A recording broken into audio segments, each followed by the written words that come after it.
ये है वरुण और ये है वरुण की पत्नी प्रीति। ये है इन दोनों का बेटा डुग्गू।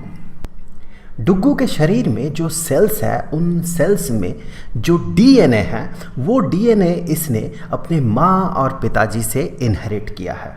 सिमिलरली वरुण ने भी अपने सारे डीएनएज अपने माँ और पिताजी से इनहेरिट किया है और ये प्रीति के केस में भी लागू है। वरुण के बॉडी का जो सेल्स है, जो नॉर्मल सेल्स है जिन्हें कि सोमैटिक सेल्स कहा जाता है, इन सोमैटिक सेल्स में 46 क्रोमोसोम्स है। हर इंसान के शरीर में 46 क्रोमोसोम्स होता है, सेल में 46 क्रोमोसोम्स होता है। इन 46 क्रोमोसोम्स में से 23 इसने अपने पिता से इनहेरिट किया है और 23 अपने माँ से इनहेरिट किया है। इन 46 क्रोमोसोम्स को हम कुछ इस तरह से रिप्रेजेंट करते हैं कि 22 पेयर्स हैं क्रोमोसोम्स का, और एक एक्स क्रोमोसोम है और एक वाई क्रोमोसोम है। यहां पर चूंकि वाई क्रोमोसोम है इसीलिए वरुण एक मेल है, एक पुरुष है। अगर यहां पर एक्स क्रोमोसोम होता तो वो फीमेल होता। अब यहां पर ये जो 22 क्रोमोसोम्स का पेयर्स है, इन पेयर्स में भी कुछ खास बातें हैं। जैसा कि हमने यहाँ पर एक पेयर ऑफ क्रोमोसोम्स को ड्रॉ किया है, ये एक क्रोमोसोम, ये दूसरा क्रोमोसोम, ये दोनों मिलके एक पेयर बना रहा है। तो 22 पेयर्स में से हर पेयर का जो क्रोमोसोम है उनमें से एक क्रोमोसोम फादर से मिलता है और दूसरा क्रोमोसोम मदर से मिलता है। इसका मतलब जो 22 पेयर्स है, यहाँ पर एक और पेयर, यहाँ पर एक और पेयर, यहाँ पर एक और पेयर, ये जो पेयर्स है इन पेयर्स में से हर एक पेयर में एक फादर से मिला हुआ क्रोमोसोम है, एक मदर से मिला हुआ क्रोमोसोम है। ये भी फादर से, ये मदर से, ये फादर से, ये मदर से। और फिर एक एक्स क्रोमोसोम है और एक वाई क्रोमोसोम है। यहाँ पर ध्यान दें, ये एक्स क्रोमोसोम माँ से इनहेरिट हुआ है और ये वाई क्रोमोसोम फादर से मिला हुआ है, पिता से मिला हुआ है। अगर पिता का भी एक्स क्रोमोसोम यहां पर आ जाता तो वरुण फीमेल होता। ओके, और भी कुछ इंटरेस्टिंग बातें हैं इन पेयर ऑफ क्रोमोसोम्स का। वो ये है कि इन क्रोमोसोम्स को होमोलॉगस क्रोमोसोम कहा जाता है। ऐसा क्यों कहा जाता है? क्योंकि किसी भी एक लोकेशन में अगर आप गौर करें, ये जो क्रोमोसोम है इसके एक सर्टेन लोकेशन में अगर आप गौर करें तो यहाँ पर जिस तरह का जीन होता है एग्जैक्टली उसी तरह का जीन होता है सेम दूसरे वाले क्रोमोसोम के लोकेशन में। मान ले, फॉर सिंपल एक्सप्लेनेशन मैं कुछ ऐसा कहूँगा, मान ले कि ये जीन जो है आपका आई कलर को डिसाइड करता है, वरुण के आई कलर को डिसाइड करता है, जो कि इसके फादर से मिला हुआ क्रोमोसोम है। तो ये जो सेक्शन होगा जो कि मदर से मिला हुआ क्रोमोसोम, जो कि इसी का होमोलोगस क्रोमोसोम होगा, तो ये सेक्शन भी आई कलर को ही डिसाइड करेगा। अब इनमें से जो डोमिनेंट होगा वो उसका इफेक्ट इस इंसान में वही इफेक्ट दिखेगा। अब अगर हम प्रीति के सोमैटिक सेल्स को देखें तो यहाँ पर भी 46 क्रोमोसोम्स होगा और जिसमें से 23 फादर से इनहेरिट किया हुआ होगा और 23 मदर से इनहेरिट किया हुआ होगा। इन्हें भी हम कुछ ऐसे ही कह सकते हैं कि 22 पेयर्स ऑफ होमोलोगस क्रोमोसोम्स है और एक एक्स क्रोमोसोम फादर से मिला हुआ है और दूसरा एक्स क्रोमोसोम मदर से मिला हुआ है। यहां पर अगर फादर से मिला हुआ एक्स क्रोमोसोम के जगह अगर यहां पर वाई क्रोमोसोम आता तो प्रीति फीमेल नहीं बल्कि प्रीति मेल होती। अब आते हैं जर्म सेल पे। जर्म सेल इस तरह का सेल होता है जो कि रिप्रोडक्टिव सेल्स को क्रिएट करता है, जैसे कि मेल के केस में स्पर्म और फीमेल के केस में ओवम। तो ये जर्म सेल, इनमें भी 46 क्रोमोसोम्स होता है और यही जर्म सेल आगे चल के स्पर्म मेल के केस में और फीमेल के केस में ओवम प्रोड्यूस करता है। इंटरेस्टिंग बात यह है कि स्पर्म और ओवम में 46 नहीं बल्कि 23 क्रोमोसोम्स होता है और स्पर्म जाके ओवम को फर्टिलाइज करता है और नए लाइफ का इंसेप्शन होता है। जिस प्रोसेस में जर्म सेल स्पर्म या ओवम बनाता है उस प्रोसेस को कहा जाता है मायोसिस। ये मायोसिस एक तरह का सेल डिवीजन है। आज के इस वीडियो में हम मायोसिस के बारे में जानेंगे, मायोसिस में क्या क्या होता है और किस तरह से 46 क्रोमोसोम्स 23 क्रोमोसोम्स में कन्वर्ट होता है, यही प्रोसेस हमें जानना है। मान लें कि ये एक जर्म सेल है। 46 क्रोमोसोम के बजाय हमने यहाँ पर for the sake of simplicity हमने सिर्फ 4 क्रोमोसोम को ड्रॉ किया है। 2 होमोलोगस पेयर ऑफ क्रोमोसोम्स, ये एक पेयर है और ये एक पेयर है। यहाँ पर ये फादर से मिला हुआ क्रोमोसोम है, ये मदर से मिला हुआ क्रोमोसोम है, ये भी फादर से और ये मदर से मिला हुआ क्रोमोसोम है। तो यहाँ से हम शुरुआत कर रहे हैं, तो इस चीज़ को यहाँ पर ड्रॉ कर लेते हैं कि ये है जर्म सेल। अब इस जर्म सेल में होगा मायोसिस। मेल के केस में ये स्पर्म प्रोड्यूस करेगा और फीमेल के केस में ये ओवम प्रोड्यूस करेगा। मायोसिस का प्रोसेस थोड़ा लंबा होता है। यहाँ पर सबसे पहले तो इंटरफेज होता है, फिर मायोसिस 1 होता है और फिर मायोसिस 2 होता है।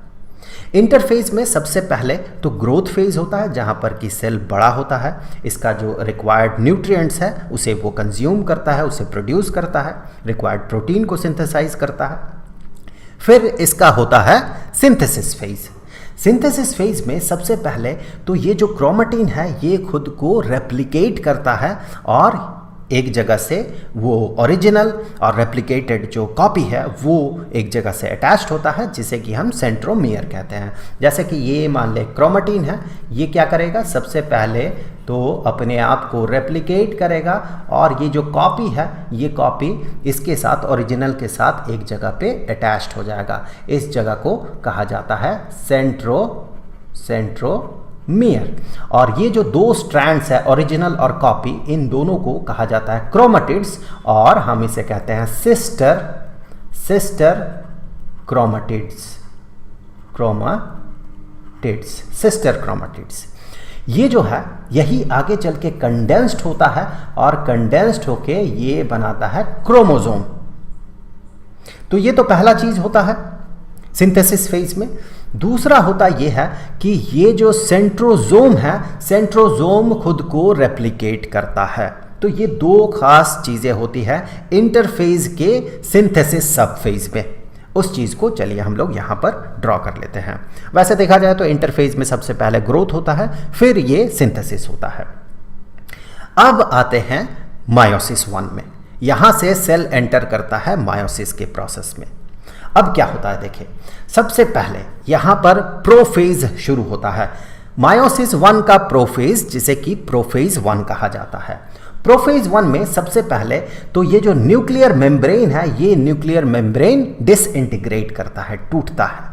फिर क्या होता है, फिर ये जो क्रोमेटिन फॉर्म में एग्जिस्ट कर रहा था, जो पेयर ऑफ क्रोमेटिड्स था, वो क्या है, वो कंडेंस करता है और क्रोमोसोम बनाता है। इस तरह से कंडेंस करके क्रोमोसोम बनाता है और साथ ही साथ जो सेंट्रोजोम है ये एक दूसरे से दूर जाने लगता है।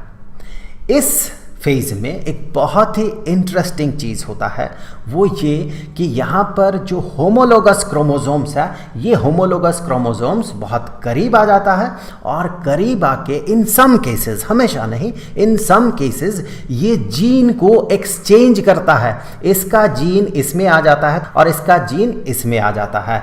तो इसे हम होमोलोगस क्रॉस ओवर कहते हैं। कुछ इस तरह का सिचुएशन क्रिएट होता है, इसका जीन इसमें आ जाता है और इसका जीन इसमें आ जाता है, थोड़ा सा पार्ट। इसे हम क्या कहते हैं, इसे हम होमोलोगस क्रॉस ओवर कहते हैं। ये डाइवर्सिटी क्रिएट करता है। जो ऑफस्प्रिंग है, ऑफस्प्रिंग में ज्यादा डाइवर्सिटी क्रिएट करता है। तो ये प्रोफेज 1 में होता है ये सारी चीजें, जो कि मायोसिस 1 का पहला फेज है। अब देखिए आगे क्या होगा, इसके आगे शुरू होगा मेटाफेज। मेटाफेज में क्या क्या होता है देखिए, सबसे पहले तो जो न्यूक्लियर मेम्ब्रेन है ये पूरी तरह से गायब हो जाता है, जो डिसइंटीग्रेटेड न्यूक्लियर मेम्ब्रेन है।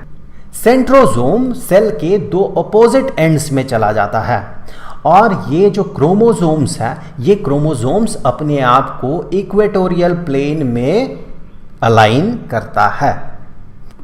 जैसे कि मान ले ये अर्थ है, अर्थ का ये नॉर्थ पोल, ये साउथ पोल, बीच से पार हुआ जो लाइन है, इस लाइन को हम क्या कहते हैं? इस लाइन को हम कहते हैं इक्वेटर।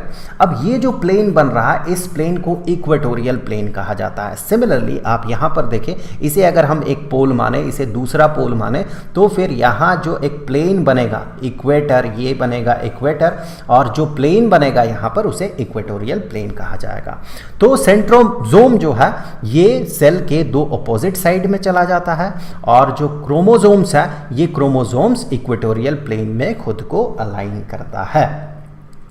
और साथ ही साथ इन सेंट्रोसोम से निकलता है माइक्रोट्यूब्यूल्स।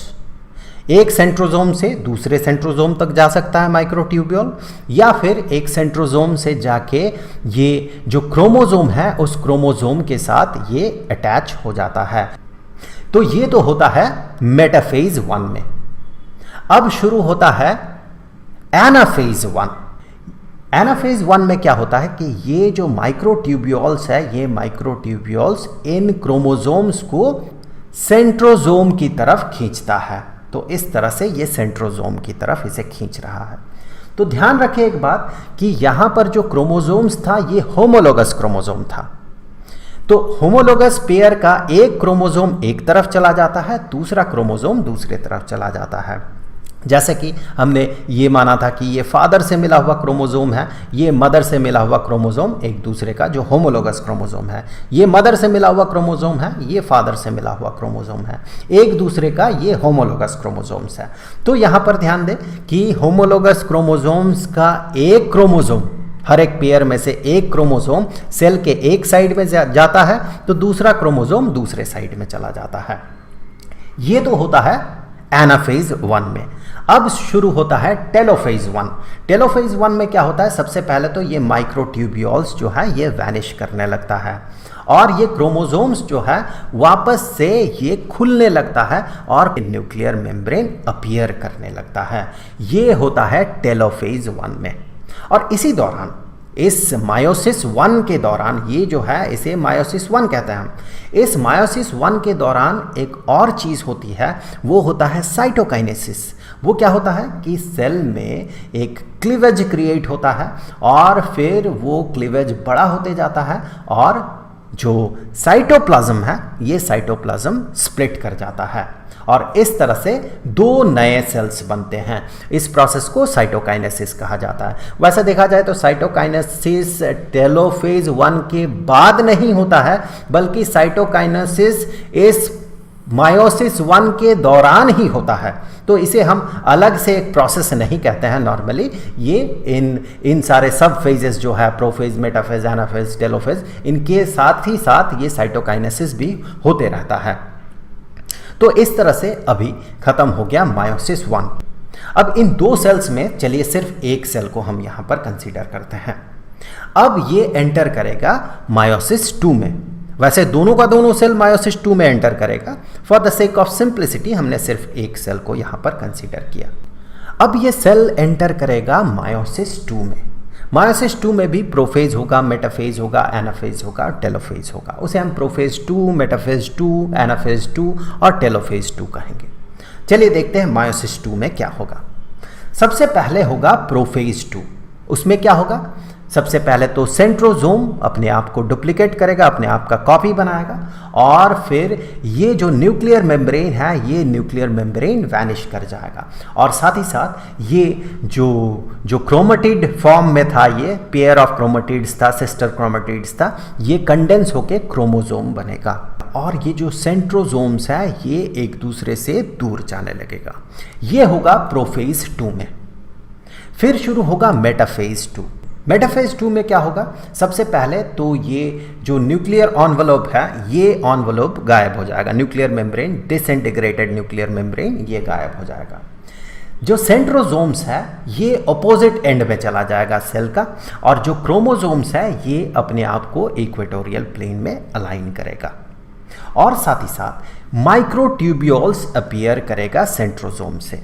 माइक्रोट्यूब्यूल एक सेंट्रोसोम से दूसरे सेंट्रोसोम तक जा सकता है, या फिर एक सेंट्रोसोम से क्रोमोसोम के साथ जाके ये अटैच हो सकता है। ये होता है मेटाफेज 2 में।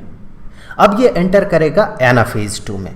एनाफेज 2 में क्या होता है कि ये जो माइक्रोट्यूब्यूल्स है ये कॉन्ट्रैक्ट करने लगता है, ये सिकुड़ने लगता है और इस क्रोमोसोम को, जो 2 सिस्टर क्रोमेटिड से बना हुआ क्रोमोसोम है, इसे बीच से ये स्प्लिट कर देता है, बीच से ये तोड़ देता है और एक हिस्सा इस तरफ आ जाता है, दूसरा हिस्सा ऑपोजिट साइड में चला जाता है। तो कुछ ऐसा सिचुएशन बनता है। ये होता है एनाफेज 2 में। अब क्या होगा, अब यहां से ये जो माइक्रोट्यूब्यूल्स है ये वैनिश करने लगेगा, ये वैनिश कर जाएगा। ये हो रहा है टेलोफेज 2 और ये जो क्रोमोसोम्स का पार्ट है ये करीब आ जाएगा और साथ ही साथ ये खुलने लगेगा। कुछ इस तरह से ये खुलने लगेगा और क्रोमेटिन फॉर्म में आने लगेगा और साथ ही साथ ये जो न्यूक्लियर मेम्ब्रेन है ये न्यूक्लियर मेम्ब्रेन अपीयर करने लगेगा। ये होता है टेलोफेज 2 में। इसी दौरान साइटोकाइनेसिस भी होता है। साइटोकाइनेसिस में क्या होता है, जो साइटोप्लाज्म है ये साइटोप्लाज्म 2 हिस्से में टूट जाता है और एक सेल 2 डिस्टिंक्ट सेल्स में कन्वर्ट हो जाता है। तो ये रहा साइटोकाइनेसिस। हमने शुरुआत किया था जर्म सेल से, जहां पर कि 4 क्रोमोसोम्स था जिसके न्यूक्लियस पे, और जब हम खत्म कर रहे हैं तो एक सेल से बन रहा है 4 सेल्स। 4 सेल्स क्यों, हमें तो यहां पर 2 दिख रहा है, 4 क्यों? क्योंकि यहां पर जब साइटोकाइनेसिस हो गया था, जब मायोसिस 1 कंप्लीट हो गया था तो हमें 2 सेल्स मिला था। उसमें से सिर्फ एक सेल को हमने कंसीडर किया जो कि 2 पार्ट में टूट गया है, तो ये भी 2 पार्ट में टूटेगा। तो आप देखें, एक सेल से, एक जर्म सेल से 4 सेल्स बन रहा है, 4 डॉटर सेल्स बन रहा है मायोसिस कंप्लीट होने के बाद। ये तो पहली चीज है कि एक सेल जो है ये 4 सेल्स प्रोड्यूस करता है। दूसरा चीज ये है कि आप अगर नंबर ऑफ क्रोमोसोम्स को देखें तो जर्म सेल में 4 क्रोमोसोम्स है, हमने 46 के बजाय 4 कंसीडर किया था। अब देखें, जैसे ही मायोसिस खत्म हो गया वैसे ही हर एक डॉटर सेल में 2-2 क्रोमोसोम्स है। देखिए, क्रोमोसोम का नंबर जो है ये आधा हो गया। इसीलिए जब जर्म सेल, इंसान का जर्म सेल जिसमें कि 46 क्रोमोसोम्स होता है, ये 4 सबसे पहले तो 2 में टूटता है, फिर ये 4 में टूट जाता है, 4 डॉटर सेल्स में, और यही बनता है स्पर्म या ओवम, और हर एक में 46 का आधा 23 क्रोमोसोम्स होता है। यहां पर कुछ चीजें मैं और लिख दूं कि ये जो पार्ट है, ये दिस सेक्शन, ये है मायोसिस, ये है मायोसिस 1, और ये जो है ये है meiosis 2। This is meiosis 2। Meiosis 1 और मायोसिस 2 मिला के पूरा मायोसिस कंप्लीट होता है। तो मुझे उम्मीद है कि यह वीडियो आपके लिए हेल्पफुल रहा होगा। अब अगले वीडियो में हम नेक्स्ट टॉपिक पे बात करेंगे, जिस वीडियो का लिंक आपको यहाँ पर स्क्रीन पे मिल जाएगा। अब जाते जाते मैं आपको बता दूँ, स्टैंडर्ड 9th के लिए बायोलॉजी का chapter the fundamental unit of life के सारे वीडियोज़ का जो प्लेलिस्ट है उसका लिंक आपको नीचे डिस्क्रिप्शन में मिल जाएगा। तो आई होप कि अगले वीडियो में फिर मुलाकात होगी। तो मिलेंगे आपसे अगले वीडियो में, तब तक के लिए खुश रहें। Good bye.